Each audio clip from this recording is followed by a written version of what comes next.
Welcome back to the Global Goals Studio. At the end of the day, achieving the sustainable goals requires both dedication and funding. Most of that funding will come through partnerships with private sector investors and business partners. Sustainable funds in the United States attracted new assets at a record pace in 2019. Estimated net flows into open-end and exchange-traded sustainable funds available to American investors totaled $20.6 billion for the year. That's nearly 4 times the previous annual record for net flows set in 2018. And joining us now to discuss the role these organizations play and the difficulties they face, we have Scott Minerd, Global Chief Investment Officer at Guggenheim Investments. Guggenheim works to make sustainable infrastructure development into an asset class attractive to institutional investors. We also have Carter Roberts, President and CEO of the World Wildlife Fund, which works to reduce the human impact on the environment, and Eliot Harris, who as United Nations Assistant Secretary General for Economic Development and Chief Economist at the UN, tracks developments in the world economy to help forecast and plan for events which impact financing. I'd like to begin with Mr. Minerd. Your company, Guggenheim Investments, manages investments for a wide range of institutions. How big is demand going to get for funds that target assets that support sustainable infrastructure investments? I think that we've so far not even seen the tip of the iceberg. There's a large demand from investors for alternative assets and specifically in infrastructure. And more, we're educating our clients, but they're becoming more sensitive to the fact of what the impact of their investments is. So I think that we are in the early phase of a great exponential acceleration in terms of interest, and a lot of this will require education for investors. Mr. Roberts, the World Wildlife Fund obviously working to reduce the impact on the environment, human impact on the environment. When you look at working with these for-profit companies, how do you convince them to take these environmental impacts into consideration in their operations? And how important is it that they get involved at an early stage? Well, we're seeing investors of all shapes and sizes demand more and more accountability in terms of environment and social impacts of investments. And so they're signaling to companies that they want investments, infrastructure to be built that way. And what is clear about infrastructure is you have to start from the beginning at the design phase. You can't wait until later to mitigate the impact of infrastructure. And we know that however infrastructure is built, whether it's in the Amazon, the Arctic, or in the heart of Africa, it's going to have long-term effects on the competitiveness of countries, but also their social and environmental development trajectory. Thank you for that. That makes a lot of sense. Financing for the sustainable goals was already falling short before the COVID pandemic struck. But now, the United Nations estimates that foreign direct investment may fall as much as 40% in 2020. Mr. Harris, from your position as chief economist at the UN, how do you assess the impact of COVID on the goals now set for 2030? Well, I think, of course, everybody would share that opinion. COVID has disrupted everything, and it makes any sort of decision-making much more uncertain. We don't know when regular economic activity will resume, and consequently it's a much more fraught decision to commit resources to any kind of investment if you don't have any sense of what the future is going to hold in the near term. But we have to remember as well that we were already off track before COVID hit. And so now we have the opportunity, as we put forward a recovery plan, to start addressing some of the problems that we had faced in mobilizing resources for sustainable investment. And I think that there are 2 major problems that we have to try to address in that recovery. The first one is that government policy simply has not changed enough to be consistent with what governments have signed on to under the Paris Agreement for Climate Change or under the Sustainable Development Agenda. And secondly, there is still far too much of the available money flowing into unsustainable activities. It's still perfectly possible to make a good, healthy profit doing unsustainable things. And that's part of the problem that we have to address. It's hard enough today to mobilize new money for sustainable activities it becomes much easier to finance the sustainable development agenda if we stop putting as much of our existing resources to unsustainable activities as we do today and shift some of that money into more sustainable work. That's great. Thank you for that. We'll be back with our panel in a moment. You're watching the Global Goals Studio.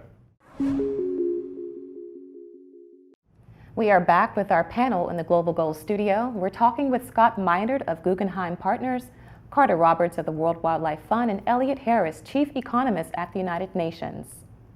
Mr. Meinert, you've been quoted saying the COVID-19 pandemic may have delivered a death blow to some business sectors and that some of them, quote, may never come back. Which industries do you see as being in that group and which do you see as surviving? Well, I think in particular, small and medium-sized businesses are in trouble. In America, about 50% of our employment comes from that sector, and a lot of these businesses will never come back. But when you get to major industries, certainly there are industries such as hospitality, retail, that will probably be permanently damaged. As we've seen in retailing, there have been a large number of bankruptcies. And I don't believe that we will go back to the world of retailing that we had prior to the crisis. I think that as far as infrastructure is concerned, there is a lot of interest to invest in infrastructure, but the problem with it is that we don't have the right policies, incentives in place to encourage capital to move to the areas related to sustainable development at this point. But you don't think the pandemic, though, has affected those sectors that actually would be engaged in those infrastructure projects? Well, I definitely think so. I think at this point, this may work to our advantage. I believe a lot of companies are going to put projects on hold. They can't start them right now, and given the uncertainty around their cash flow and their ability to finance themselves, trying to commit to a major capital project such as an infrastructure project right now would be daunting, and they would probably say, let's wait a year or two and see, where will demand be, what do we need infrastructure for, and was it the same? Are we on the same trajectory we were prior to COVID than we are after COVID? Hopefully things will move in a positive direction sooner rather than later. And Mr. Carter, the World Wildlife Fund and Guggenheim have worked together, funding, for example, a report on sustainability standards for infrastructure investors. And the goal of sustainable construction is one which has never quite been met. So what makes you think it is attainable now? Well, there's every evidence that in every infrastructure project, there are different ways to design and build a road or a dam or any kind of linear infrastructure like railroads or communications. And if you can get the information into the hands of the planners up front with the right tools, you can design infrastructure in a way that keeps natural resources intact, that reduces greenhouse gas emissions, and that delivers better, healthy benefits for people. We've done a study with Guggenheim. We started looking at the Arctic. We've now looked at what kind of tools might be available globally to guide investors. We've looked at a number of tools with the International Finance Corporation, with the SDGs and more. And what we found is there's not one single tool that is the go-to tool for investors to use globally. And this collaboration with Guggenheim, called the Sustainability Quotient, basically calls for a coming together, a project and an initiative to develop one singular tool that all could agree on, and to use that in a platform to guide investors upfront so they don't unwittingly build infrastructure that causes other ancillary damages to their people and their livelihoods over the long term. Yeah, I would say add one thing, which is educating the investors and the people that are developing these projects that addressing the issues up front is a lot cheaper than remediation. It's in their economic best interest. And that's part of the work we've been doing with the World Wildlife Fund, is to demonstrate to them that by following these standards, you actually improve the return on your investment. Typically, I'd add there are too many situations where a project is being built, civil society, there's an uproar about the impacts. The project comes to a screeching halt. There's expensive mitigations being made. The project's delayed for many years, and that's just not the right way to go. If you can use these tools, and in collaboration with the civil society and scientists up front, you can design these projects in a way where the quality is built in. And our conviction, looking at Europe, looking at other markets, is there will be increased demand for those kind of projects, preferential demand.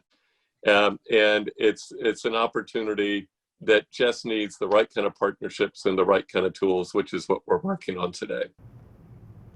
That's fascinating.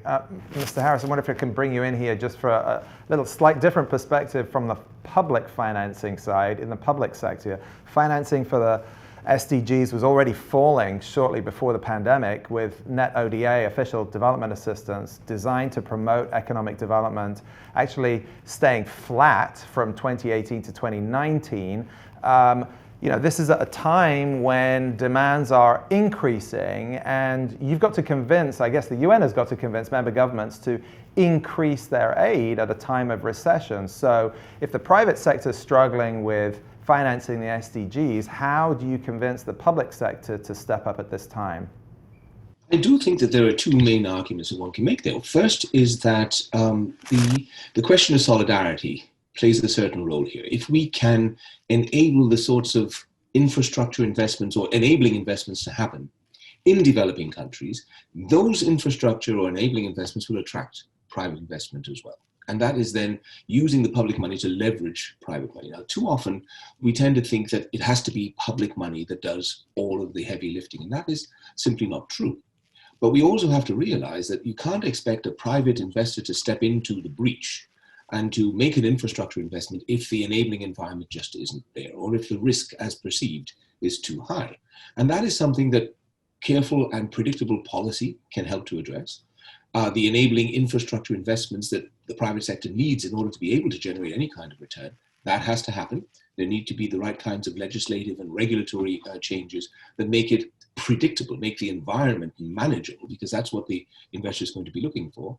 But there's also has to be a clear sense of where the public responsibility extends and where it has to be only public investment, and where it can be shared public-private investment, where it can be purely private investment. And I think in a lot of what is done in the debate around ODA, we don't look at that distinction. We tend to assume that if it has to be an investment in infrastructure, it has to be done by the public sector. And then we lament the fact that there isn't enough ODA to go around. Well, the fact is there never has been enough ODA to go around. And we need to be sure that what we do mobilize in the way of ODA is used as effectively as it possibly can be, in part also to leverage money from the private sector, because the money is there. That's a great point. We'll be back with our panel in a moment. You're watching the Global Goals Studio. We're back now with our panel in the Global Goals Studio. We're discussing the challenge of financing the Sustainable Development Goals in this time of pandemic.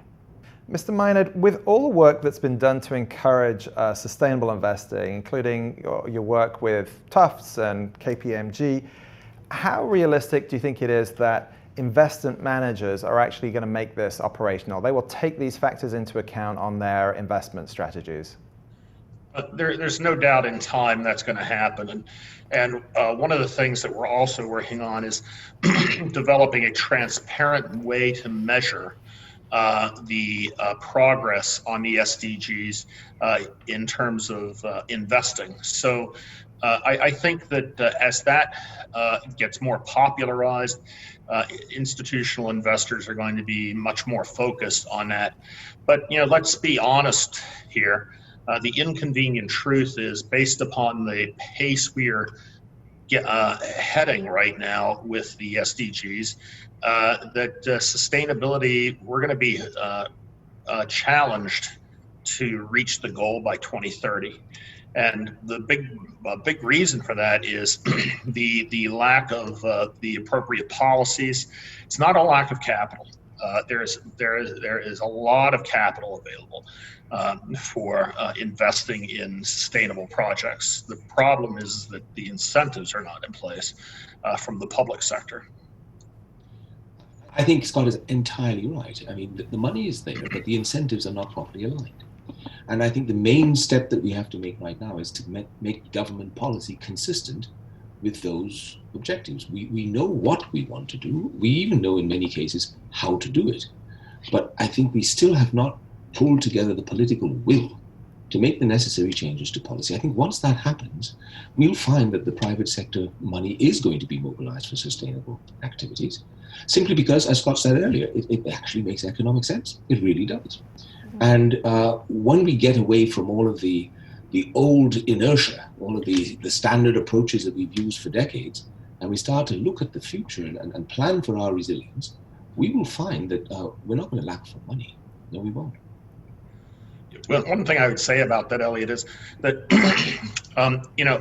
policymakers seem to think that there's a cost to the government to do these projects or to support them, when in reality, many of the policies that could be in place would actually generate revenues for these governments, such as a carbon tax. So, I think that we have to get out of this old paradigm that we're living in that says there's a trade-off here between sustainability and growth, and that sustainability stands in the way of growth, and real lever the opportunity to use sustainability to be pro-growth for our economies. I agree. So it seems there's so much work to do ahead. And Mr. Roberts, what do you see as the path forward as the World Wildlife Fund works to shape market actions? Well, Scott started this by talking about the imperative for the right kind of policies, and I couldn't agree more. The bottom line is, in every project, there are different ways of pursuing it. And by sending the signal, by pricing carbon, or by investors indicating the kind of conditionality they want in their investment, you can drive the right kind of investments from the beginning. When the history of plagues is written, inevitably there's a moment where the scientists, the communities realize what caused that plague in the first place. And when you look at COVID-19 and every zoonotic disease, inevitably the spillover from wildlife to livestock to people happens when people delve deeper into wilderness areas. That contact occurs. And we have to find a way for infrastructure and the policies that support infrastructure to not only sow the seeds for a positive return, sow the seeds for a transition to renewable energy, but also to do no harm. And God help us if we deliver infrastructure in a way that it actually unwittingly sets the stage for the next zoonotic disease and all the disruption that may follow. So the right kind of policies backed with the right kind of tools, both from investors and from governments, is the way forward. And that's going to rest on collaborations with civil society, with scientists, and with investors, and with government to pull all that together. Right. And staying on the issue of incentives and revenue, Mr. Harris, we've heard discussion of tax increases ranging from transactional taxes on market trades to wealth taxes to increase income taxes. What would you agree if the world is serious about sustainability, governments are going to have to increase taxes to pay the cost? I think if government's going to increase their spending in any way in a sustainable manner, they're going to have to generate more revenue. But again, part of, as Scott alluded to it earlier, a lot of what we have in mind in terms of sustainability, in terms of the types of activities and investments we need, are going to generate revenues for governments. And there are ways in which governments can generate revenues now that they are not taking advantage of. We talked about carbon pricing, a carbon tax. That would be a very straightforward way to generate revenues that could be used for sustainable investments by a government. We can eliminate fossil fuel subsidies and create more resources in a government budget, again, to do the same sorts of thing. But governments spend money day in, day out, and if they direct that spending to the procurement of sustainably produced goods and services, they make a huge contribution already to shifting the curve and moving towards greater sustainability overall, because let's not forget, governments are also the largest player in most economies, as a consumer of goods and services as well. But there's another aspect, I think, to policy that we have to pay attention to. We think of government policies as taxes and spending. Yes, but there are policies on the monetary and financial regulation side that could also speed the transition towards sustainability from the perspective of mobilizing the resources for it. And that's where this COVID crisis has actually been perhaps a bit of an eye-opener. We have seen central banks around the world intervene massively, much more massively than they did 12 years ago, because the stakes were high. We had to prevent the total meltdown, and they put liquidity floors on the markets. It worked. But that doesn't mean that we have to stop there. Financial authorities can make changes in the way they do prudential regulation to take away some of that short-term bias and make it easier for investors to invest for the long term, which is what we need for sustainable investments. Financial regulators and monetary authorities themselves, they can support ESG investment, environmental, social, and governance factors that are informing the way in which companies are managed and the way in which investors make their decisions. And they can do that, on the one hand, by encouraging or even requiring that companies report and disclose what they're doing to enhance their ESG activities, or to reduce their environmental footprint, or to just improve their management all told. And they can redefine fiduciary duty to make it clear that an investor has to take into account what impact the investment will have on the environment, on social outcomes, as part of the overall judgment of whether or not this is a good investment to make, especially if it's a pension fund or a long-term investor, an institutional investor. And they can help by defining a taxonomy of what is actually sustainable. So everybody is singing from the same song sheet, and everybody understands that this is a sustainable activity and that is not. And the measurement part, as was mentioned earlier, that's really important. And governments can support all of these sorts of things, which make it easier then for the private financial sector to shift, to make that transition away from continuing to finance what they financed in the past and moving into new areas that might seem to be a little bit more risky, but really and truly are just new. And once we start making those investments more regularly, once we start identifying sustainable projects, and once we realize that these are remunerated projects, we will find that the money is there, as I said earlier, and the investment will happen. Let me just make one last point. 5 years ago, we would not have been having this kind of discussion. And there are things now that we accept as being a part of the way we operate that 5 years ago just didn't exist. And so the change is happening, and it's happening rapidly. It can happen more rapidly. It needs to happen more rapidly if we're to make the 2030 deadline. But I'm an optimist. What I've seen change in the last 5 years alone makes me convinced that we can reach the 2030 objectives in time. We've got to get away from this notion of looking at environment and social factors as cod liver oil, a medicine that you have to take to keep your investments clean. These are being demanded by individuals, societies, the investors and pension funds, and so sovereign wealth funds and large investment institutions, reflecting the values of the people who invest in their institutions, are increasingly demanding this, and it will be the norm in the future. And so the sooner we make that happen, there will be benefits that accrue to those investors. There will be new markets for them. And the things that they create will be an increased demand. And so we should look at this as an area of comparative and competitive advantage for the investors who develop these products in a proactive way. Thank you, gentlemen. That was a fascinating conversation. And coming up, moral business leadership and social impact. This is the Global Goals Studio.